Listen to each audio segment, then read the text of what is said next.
एक ब्राह्मण थे तो तीर्थ यात्रा करना चाहते थे, उनके लड़के थे पर उनकी ज्यादा आज्ञा नहीं पालन करते थे, तो सोचा कि बूढ़ा अकेले तीर्थ यात्रा कैसे कर पाऊंगा। तो एक गरीब ब्राह्मण का लड़का था, उससे कहा कि भैया तू इधर उधर नौकरी के लिए भटकता, अगर तू मुझे तीर्थ यात्रा करवा दे तो मैं तेरी खान पान की व्यवस्था और धनराशि भी दे दूंगा। ब्राह्मण ने कहा चलो अच्छा है, आपके साथ तीर्थों का भी दर्शन होगा। तो जहां जहां जाना चाहते थे उन जवान ब्राह्मण बूढ़े ब्राह्मण को ले गया, तीर्थ दर्शन कराती हो। जब ब्रज धाम आया तो उसको बहुत बुखार आ गया बूढ़े को। उसने बहुत सेवा की, जैसे मतलब माता अपने बच्चे की सेवा करती है ऐसे सब सेवा की उस जवान ब्राह्मण ने। बड़ा द्रवित हुआ बूढ़ा ब्राह्मण, धनी ब्राह्मण था वो। तो गोपाल जी के दर्शन जब करने गया तो उसने कहा बेटा तुमने बहुत सेवा की है, तुम्हें क्या दे सकता हूं।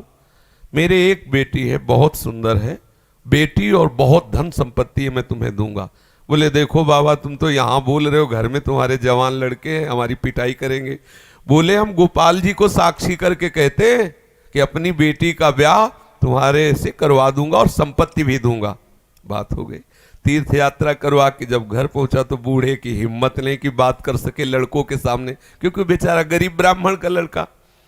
महीना भर सोचता रहा कि कभी न कभी तो सूचना दे, वो तो सूचना नहीं। तो घर गया उनके और बोला देखो बाबा आपने कहा था कि तुम्हारा, तो लड़कों ने धक्का लगाया और दो चार थप्पड़ लगाए कि तेरी सामर्थ्य क्या है कि तू मेरी बहन से ब्याह करने की बात सोच सके। बोले नहीं बाबा ने कहा था। अब लड़कों की वो स्वरूप देख करके बाबा बदल गए। उनका हमें नहीं याद है कि हमने कुछ कहा था। अब उसने कहा अरे नहीं तुमने तो गोपाल जी के सामने कहा था। उनका हमें याद ही नहीं कि हमने तुमसे कुछ कहा है। पीट के भगा दिया। अब उस लड़के को इस बात का बुरा लगा कि तीर्थ यात्रा करके आया और कह रहा कि मुझे याद नहीं है। अब मैं अपनी तरफ से तो कहा नहीं था ब्याह करने की, और इसने हमारा अपमान भी करवाया, अब तो ब्याह करके ही रहेंगे। उसके जिद चढ़ गई।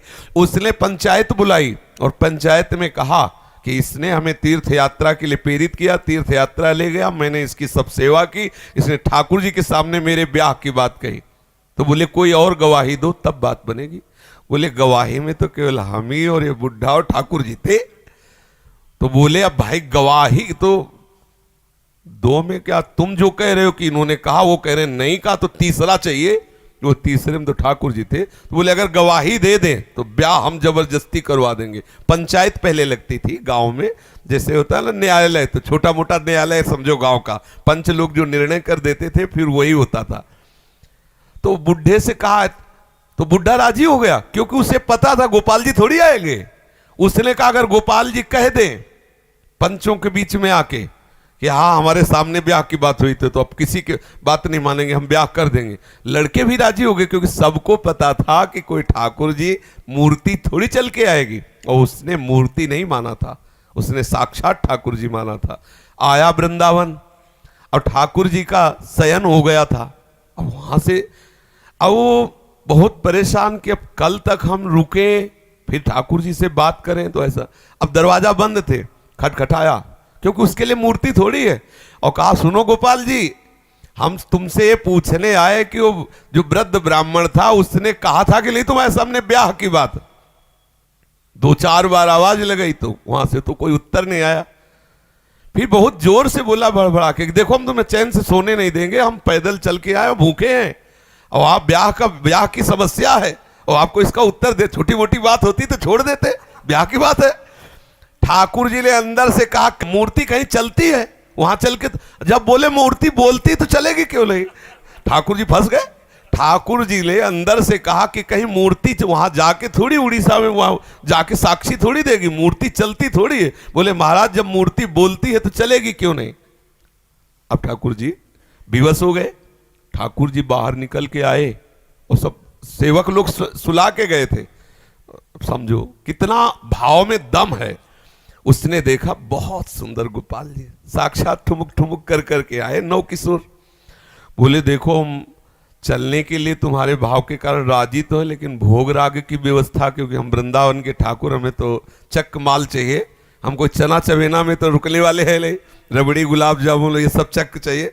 तो बोले देखो कुछ रुपया तो है, अब शादी का चक्कर, इसलिए व्यवस्था तो तुम्हारी बनाएंगे ही हम।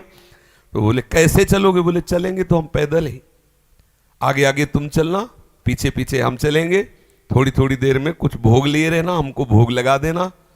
बोले अब हम चले और तुम आ रहे हो कि नहीं आ रहे हो ये मुझे कैसे पता चलेगा? बोले नूपुरों की ध्वनि तुम्हें सुनाई देगी, अगर पीछे मुड़ के देख लिया तो जहां से मुड़ोगे वही हम खड़े हो जाएंगे, आगे नहीं चलेंगे। बात तय हो गई, चल दिए ठाकुर जी। अब आप देखो क्या मूर्ति है। अब वो बीच बीच में भोग लगाता हुआ जब अपने गांव के नजदीक पहुंचा तो सोचा केवल नूपुरे बज रहे हैं कि आ भी रहे हैं। मुड़ के देखा तो ठाकुर जी खड़े। बोले चलो, बोले अब नहीं, अब सबको लिवा के यहीं लाओ क्योंकि हमारा तुम्हारा वादा था। तो बोले कोई बात। गांव में दौड़ता हुआ गया, सबसे हल्ला मचा, वृंदावन के ठाकुर पधारे साक्षी देने के लिए।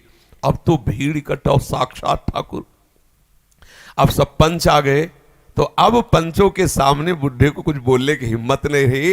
ठाकुर जी ने सबके सामने उस भक्त की वचन रक्षा के लिए बोले और कहा हमारे सामने का ब्याह हुआ। अब आप सोचो, अगर ये कोई बात सतयुग की नहीं है, ये बात सतयुग की नहीं है, ये कलयुग की ही बात है। हमारी श्रद्धा, हमारा विश्वास, जैसी हम भावना, अगर ठाकुर को मान लिया कि मूर्ति है तो मूर्ति ही रहेंगे, अगर मान लिया कि हम भले नहीं समझ पा रहे लेकिन हमारे ठाकुर है तो एक दिन वो समझा देंगे कि वो ठाकुर है।